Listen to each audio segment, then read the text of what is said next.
What's going on, fellow audio engineers and music producers? My name's Adam, as always, and this is RealHomeRecording.com. Well, how do you like my new setup, guys? I got a mixing board over here. I got the 1176 Blue Stripe clone over to my left side from Stam Audio. And I'm not using either of them. I mean, this one's plugged in technically, so there's a light on, but anyway. This makes me a more authentic audio engineer because I have the hardware. I have the lavalier microphone. I have the light, the blue light over here. I got the other light over this way. It's fabulous. I'm more authentic. But anyway, this is what I want to do. It's been a while since I've done a live broadcast. This is not a live broadcast. This is pre-recorded, obviously. But I wanted to just ramble on about sound engineering and basically spill my guts with what I think is some of the most important information when it comes to sound engineering. So, if you want to record a good burp, you have to have a good quality microphone. Exhibit A. But no, in all seriousness, I want to first of all give you my background, so I guess that kind of helps with some people out there if you don't know who I am. So I started recording audio way back when I was a little kid with a General Electric cassette recorder radio thing. If I remember to, I'll put a video up on screen, or maybe I'll just have this all be in one video. But started with an audio cassette, just me being a little goofy. I think I was 6 years old or something like that. Actually, let me do the math. Not that it matters to you guys. I guess I was probably like 8 years old, maybe 9. So I started recording audio, and then eventually I started doing internet radio. At the time, Real Player was basically the only game in town. This is before Shoutcast came out, and there was more MP3 streaming and all that. But we're talking before the word podcast was even invented by Apple. So did that, basically learned the ropes, made a lot of mistakes in the interim, just with setting the incorrect sample rates. I knew too much to be dangerous, basically. I thought that, if somebody had a Real Player sample rate and it was 8,000 hertz, I should set the recording to 8,000 hertz. Little things like that. So anyway, I learned the ropes going into high school. I did a lot of voiceovers in the early days. It was mostly voiceovers and mixing music beds, or music to go along with the voiceovers, the radio commercials. My high school actually had an AM radio station. It didn't have a big broadcast range or anything like that, but you learn. We had cart machines back then. This is how long ago it was. Learned a little bit of reel-to-reel splicing, with a razor blade going diagonally and then using tape, I guess is what it's called. I guess somewhere around the year 2006 is when I tried my hand at recording music. Actually, a mixing board like this. We just recorded everything using the main outputs. Went in using the RCA output, the phone output, into an 1/8 inch, a 1/8 inch input in the sound card. And then, so we did drums like that, and then everything else was tracked singly. And I'm trying to think if I want to say I used Adobe Audition 1.5, I think had multi-tracking, but it was just very early on, obviously, with my days of recording. I didn't do the mix on this one. I just recorded, and, again, I didn't know anything about multi-track recording in a computer. Other than I did use Pro Tools a little bit in college, and I want to say my instructors weren't as good as they could have or should have been. It is what it is. But, Pro Tools was, I think I was introduced to that in the year, I want to say 2004 or 2005. And, but it wasn't like, I don't know. It wasn't like recording music because, again, I was just making mostly voiceovers. I did do a little bit of sound design work, but it was mostly voiceovers. And you didn't really, like, man, when you're brand new to things, it's like, you don't really understand all the concepts from the beginning. You really just have to throw yourself into this and practice. So I recorded music for the first time in 2006, and then in 2007, the same musician asked me, "Hey, I'm doing a full album now. Would you like to help me record? We're going to buy all the equipment. I will come pick you up. So, it'll be no expense on my end. Basically, I would be learning how to use this equipment. I would have access to this equipment. And if after they're finished recording the album, if I wanted to start bringing people to this studio, I could do that." So I agreed to it. And I basically learned from reading a bunch of books. I read a lot of, so that was actually at the very tail end, so like the fall leading into the winter of 2007. And then 2008 is really when I started learning really techniques about how to record specific instruments, acoustic guitar, drums was the hardest thing, to be honest with you. I think we did drums first. And that was the hardest darn instrument. I used those Audix microphones, the Audix D5A series. Nice microphones. Didn't know anything about. Obviously you clip them on, and the problem was that either the drums weren't tuned properly or it wasn't mic'd up how it should be. Drums were very difficult. They are a difficult instrument in general, because you're essentially miking up a bunch of different instruments all at the same time. Looking back at it, was it as horrible as I thought? No, but it needed some EQ. And anyway, enough about my background. I want to tell you guys some of the most important things when it comes to recording, maybe a little bit of mixing. I talk about mixing so much, but this channel is called Real Home Recording. So first of all, if you're wondering what I'm recording with, I am using a Sanken COS 11 SBP, I believe. Do I have the case nearby? I don't think so. I think I put the case back over there. But anyway, this is a very high quality lavalier microphone. I could use anything, that I have in the collection, but I like using lavs because, I don't know, a lot of people don't like, they like to boom people or stick it right, stick one of these broadcast kind of voiceover microphones in front of people's faces. But I think the lav's a classic setup, and the Sanken is one of the best ones out there.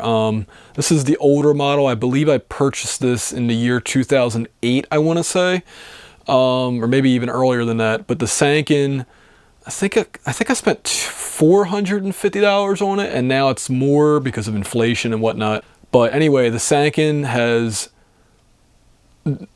made some excellent video productions, high quality audio directly record.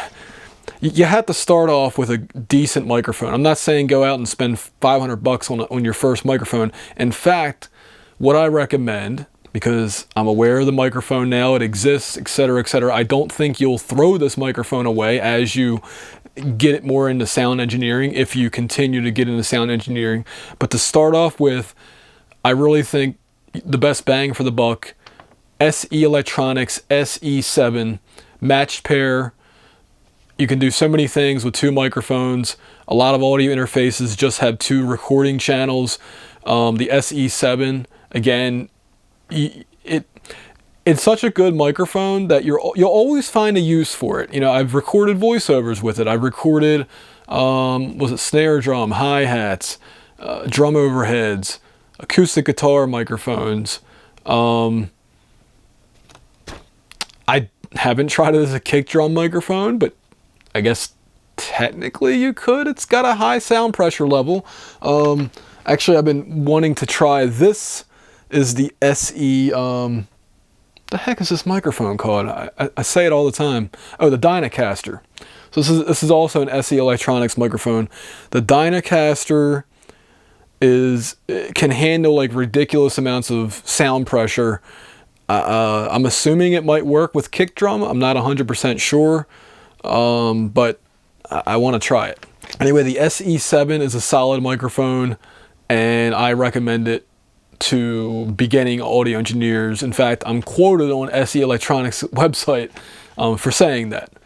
Prior to that, I was recommending the Shure SM57, but you know, the SM57, it's not a condenser microphone, so it has its limitations. It's a great microphone to start off with, don't get me wrong. So if you can find one like at a local pawn shop for like 50 bucks or something, or off of Craigslist, I mean, you can usually find them for like $40 to $60, eBay, whatever. Go ahead and get that. But you know, my money is on the SE7 these days. I think it's just a better buy, and you won't throw it away. It also seems like a pretty durable microphone. So you start off with a good microphone. This is going into an Audient ID14, and if you have seen my monitor behind me, it's recording at 24-bit, 96 kilohertz, going into a Kakos Reaper, and I'm recording, I guess around -18 decibels full scale.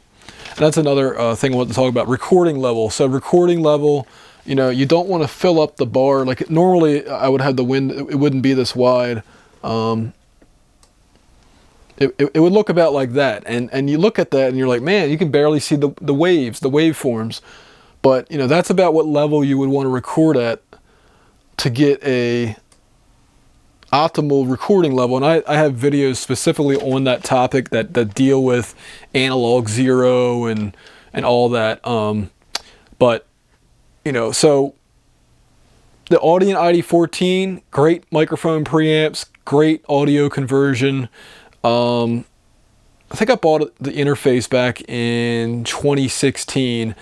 And I did have a major problem with it. It had to go in for repairs, and ever since then it's been fine though.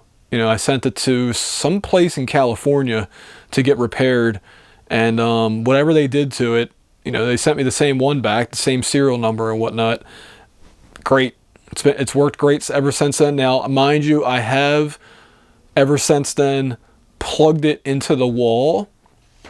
And what I do is I have it plugged in, I plug it into the wall first, and then I turn my computer on. I don't know if that saves it from any potential like static electric or electrical overload or something, because I just don't trust USB power. I just don't, you know. So speaking of USB, before I forget to say this, so for some reason, you know, computers, they have inputs on the back, they have inputs on the front. If for some reason your audio interface is acting wacky, just try to plug it into a different USB input, and it may correct the problem just by doing that. I don't know why, I don't know how, but sometimes a simple change like that will make a difference. So the Audient, by the way, I should mention, I'm recording it with a buffer size of 64. Now, you do that through your DAW's menu, control panel, software that comes with your audio interface drivers. Speaking of which, if your audio interface comes with a CD or a DVD with drivers on it, you should just throw it away, unless it has software on it, like a DAW Software or anything else like that, because more than likely the drivers are going to be outdated. And so you just go on your interface's website and download them that way. So once you have everything set up, and it's relatively easy, just make sure you don't plug the interface in before you install the drivers. And I still like to restart the computer after installing drivers. Maybe I'm a little old school and I don't really need to do that, but it may help. So after the drivers are installed, you put your interface on, and I am using, because this is a condenser microphone, it requires phantom power. Now, the phantom power could either come from the microphone preamp through what's called phantom power, or 48 volts phantom power, 48V, if you look at it on most interfaces, or my lavalier microphone also has a spot for a AA battery. That's why that's the BP part of the model means battery powered, which I like. Sometimes you need that, and the cool thing is that means that I can turn my wired lavalier microphone into a wireless lavalier microphone by using the battery power, plugging that into a wireless transmitter, and then using a wireless receiver. I'm not going to get into wireless audio because in a studio, you typically do not use wireless gear because unless you're spending several $1,000s, you're not going to get the same quality as just using an XLR cable. So, let's see, next topic. So I was talking about buffer size earlier. So when you're recording, especially when you're recording virtual instruments or like a guitar amp simulator or something along those lines, you want to have your recording buffer set lower than you would while you're mixing. For example, when I'm mixing, I'll typically set the buffer size on the interface to about 1024, 1024. Now these specific numbers are important because it's all based on, I think, 8 bits. So it's all multiples of like 4 or 8 or whatever. So most interfaces, you can only select specific numbers. So like on mine, I think it goes down to 16 and then it goes 16, 32, 64. So the numbers double as you go up. And the higher the number, the longer the latency. Well, guess what? When you're recording, you don't want something as high as 1024, or I think the Audient goes up to 4096. The ID14 goes up that high. Don't really normally need to put it that high, but it does support that if necessary. And when you're mixing, you want to have a higher buffer because you're going to have a lot of computer processing going on, and you're going to run out of real-time latency, and you're going to start having computer glitches and all kinds of problems. Speaking of which, that's why I'm trying to record this at 64, because I'm curious how well this interface in the year 2023 handles 96 kilohertz audio at 64 sample. And I don't need to have it that low for what I'm doing right now, but I'm just kind of curious because I'm not doing a critical recording. You know, if it has some glitches in it, I'll just know not to use 64 in the future. I'll just bump it up to 128 and be done with it. So buffer size is important. Sample rate. Speaking of sample rate, okay, first of all, bit rate. So your typical options, 16-bit, which is what my video camera from the year 2008 uses. 24-bit, and then some audio interfaces can do 32-bit, and 32-bit's only important if your audio interface supports true floating point recording, where it's doing it's called a dual analog to digital converter, meaning if you accidentally record louder than the optimal level, that it actually will not overload the analog to digital converter. It'll just go over 0 on your DAW, but you can recover that because you're recording with floating point audio. It's a little bit more advanced feature, only on newer interfaces. I think Zoom supports it, the Zoom Z8, I think it's called. I don't know. But anyway, yeah, just make sure that you're not wasting space by recording 32-bit when in reality, the only advantage you're getting is a higher number, because really what you want to look for is the signal to noise ratio, which even on the best interfaces do not go to what 24-bit supports, which is like negative 134 decibels. All these numbers mean is that your noise level, which is what you want to avoid, so your electronic noise level is as low as you can get it. But even realistically, you're always going to have, you know, like right now I have the computer fan going, I have the compressor right here going, so there's always going to be, you know, this light over here, that light over there might pick up noise. If I'm quiet for a second, let's hear how low it can get.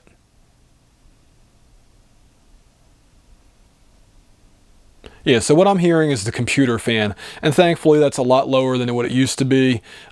First powerful computer I had in the year 2007. Not that the ones I had before that weren't that powerful, but I mean 2007 is really when, you know, I think I got like a 3.2 gigahertz computer or something like that, maybe a 3.4, and man, that thing was a beast, you know. But and, you know, what I have now, it's quieter, the fan's quieter. I could actually even get a quieter fan installed on the computer if I wanted to. The other option obviously is to record with a laptop that doesn't have a fan in it. That also presents other issues. That's why, if you can afford it, I do believe Apple computers, typically with their core audio drivers, have a more stable recording. Maybe not so much for mixing, but that's where we get into little nuances. But I've always been a PC person, mainly because of the money. You know, Mac computers are just very expensive. Like, bottom line, they're very expensive. And, you know, I'm trying to maximize what I have with the dollars that I do have. And yeah, so anyway, going back to what's important. So I forgot to mention, I am using a Mogami gold cable, and you know, it's expensive, but I like it because if it breaks one day, I can always send it back or try to repair it myself. Mogami makes some of the best cables in general. I also have a guitar cable from them. I did a comparison between that and a cheap, like, you know, like, what was it called? Just a cheap patch cable that was purchased at a local music store. And was there a $100 difference? Probably not. But again, I'd rather record with cables that I know are reliable, and maybe they're a little bit better. I don't know. But you know, if you had the money to spare, Mogami's some of the best. You know, Mogami and oh goodness, what's that other company? I can't think of their name right now. It's not Switchcraft. Switchcraft is the connector. If I can think of it, I'll put it in the comments or something. But anyway, cable quality does matter to an extent. I would, you know, get whatever you can afford, though. Realistically, the really cheap cables, they will start having shorts in them, because a lot of times the soldering jobs are just horrendous. People start stepping on your cables, and you know, Mogami's made to be abused. Also, if your friend gives it back to you and it's not coiled properly. By the way, there's another. I did a video on how to coil cables. I'll try to remember to post these videos below, like links to these videos if I can think about them. But coiling cable properly is something that I would teach people if I was doing like a seminar or a small audio class or something like that. That's important to do, especially if you're storing your cable. You don't want it to, you know, you want your cables to last a long time and to stay out of the way. And the cool thing about the Mogami was, like I said, I had it returned to me. It was all crumpled up and stuff, and it was flexible enough to not be permanently bent in that bad state. And cheaper cables, a lot of times, if you bend them the wrong way, they will stay that way forever. So I'm not trying to sell you guys on Mogami cable, but I'm just saying that I love my one and only Mogami gold cable that I own. Spent, I think, $90 on it. I use it on all the important shoots. So, speaking of which, I'm going to check if this video is still recording. And it is. Oh wow, 24 minutes. Okay. Let me sync again. Actually, you know what? I'm going to stop the video and stop the recording.